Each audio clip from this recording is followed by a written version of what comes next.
I do not support anything that Charlie Kirk has on his pages for his debates. I do not have the same viewpoints. I just want to report on what the recent news has reported, and I want that to just be noted as a PSA.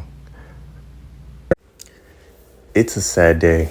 It is a sad day in America where somebody can get killed for having a nonviolent, peaceful debate about politics.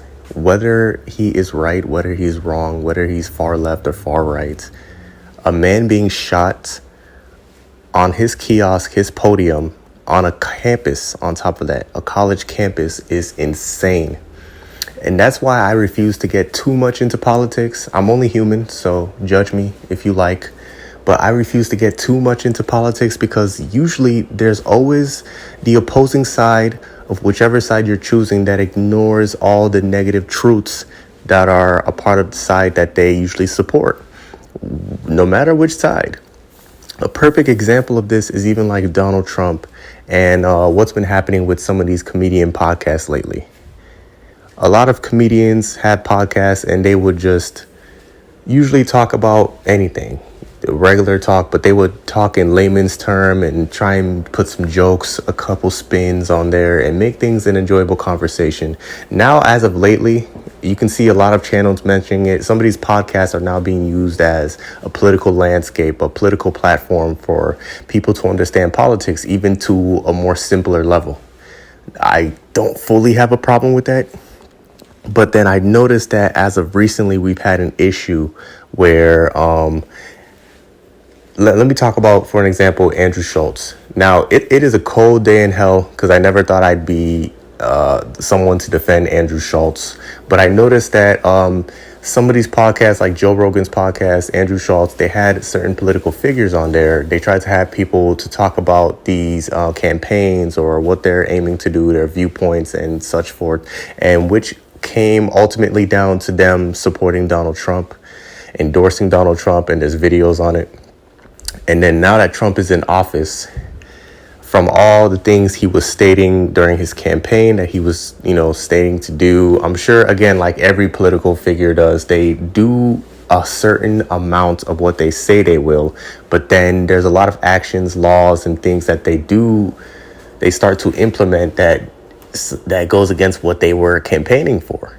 And even Andrew Schultz said it. I might drop a video in here where people in Andrew Schultz's podcast chat rooms are telling him like, hey, look what your boy is doing. Hey, look at Donald Trump. This is who you endorsed. And he even said it himself that, no, this is the opposite of what he thought would happen. I believe when Trump, everything he campaigned on, I believe he wanted to do. And now he's doing the exact opposite thing of every single fucking thing. I don't know what he's done. Yeah, exactly to your point. If you tell me, it's easier for me to believe you wanted to do all these things if any of them were happening in the way that you said they would. To that point, like there'll be people that they'll DM me and be like, you see what your boy's doing? You voted for this. I'm like, I voted for none of this. He's doing the exact opposite of everything I voted for. Yeah. I want him to stop the wars. He's funding them. I want him to shrink spending, reduce the budget. He's increasing it. It's like everything that he said he's going to do, except sending immigrants back. And now he's even flip-flopped on that. Here we go. And I don't like how we it's the wrong manner of trying to throw blame on someone as if Andrew Schultz was Donald Trump himself. And again, I'm not trying to defend him long. I have my own issues with Andrew Schultz. I don't watch him. I don't support him. But this is the only one time I can just understand that you like to look at him like he is Donald Trump, or that he had the foreseeable future to see how Donald Trump would be moving, no matter what Donald Trump's incentives are. It is disturbing, and it's disturbing now that we've reached this point in time where people don't know where to allocate their blame to and who to blame. And even now, like, why would you go to a podcast to get all your political information? I do think these people are just trying to report as much of an unbiased take from both sides, but it's still up to us to do all the research and to understand who are we electing, who are we putting in office. And my whole point, just to say all that, is bringing it back to the main sense of topics that I had to report on this, the Charlie Kirk situation, him getting shot and potentially killed. From what it's looking like, he was killed. And there's now a clear video of him getting shot in the video.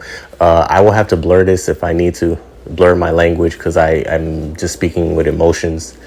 But the situation is so crazy that no matter what side of the political spectrum that you are, that is insane for anybody to see this and to almost be happy or joy that another human being was unalived.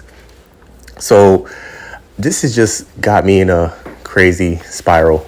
This morning I saw it on Instagram, and I noticed that I follow a lot of people who have radicalized views, who were posting it or were making sarcastic remarks or saying this and that, and it made me sick to my stomach. I just think we need to do better. We need to do better. This is a human being. I'm going to take time to even understand everything that's happening, what's happening, and why things are happening. But it just made me sick. Even recently, you can see South Park made an episode, and it was a reference to the guy. They were joking about him. They used Eric Cartman and everything. So for this to happen, I just feel like this is to show how politics are becoming more of a topic in people's minds, where some people still don't even fully understand everything, but then they just want something. They find this to use as a catalyst to be angry, to be mad, to have emotions towards somewhere. When at the end of the day, free speech, we all can speak on things that whether we all agree on or whether we don't. It's speech, it's debate. This is what we used to have. This man being killed is now, this man being unalived is a way more serious issue than we give it to. And I think it's something we should look more into. Investigations are still going on. Right now, I'm seeing news are constant, different articles are coming out where they're reporting on it. So I will follow up on it, but it's just something I wanted to just give a little bit of my incentive on this. This is terrible. This is terrible. This is one of the worst situations I could see. This is just a situation that I could see is just very ill. Oh my goodness. I can't imagine. I can't even get my words straight.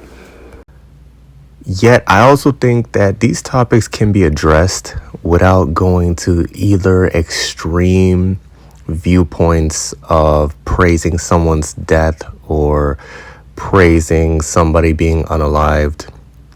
I wish we can all just live in a society where we all can give our viewpoints. Nobody is going to be correct. Nobody's going to be right. And I do understand that some of these people have viewpoints that can be viewed as heartless or very harmful to others and such and so forth. But I do still think that it's up to us to decipher, to look into every aspect and area and understand that we are given the right to have our opinions, that we are given our rights to be able to think for ourselves and to use that and to just live with it, live with others in harmony without a disagreement being the all end all be all, if that makes sense. I would like to live in a society where even though somebody might have a completely different mindset as you, that you can still live among the same place in peace with people. But yeah, that's all I have for today. If you like the video, please subscribe, share, comment if you have any different feelings or if you feel like there's areas I should have covered that I did not. I thank you once again for watching my video, and I will see you all next time. That's the stupidest haircut I've ever seen. You are wrong! Leviticus 3:17 says it shall be a perpetual statute for your generations throughout all your dwellings. So you can shut up, baby! You just hate America and you love abortions.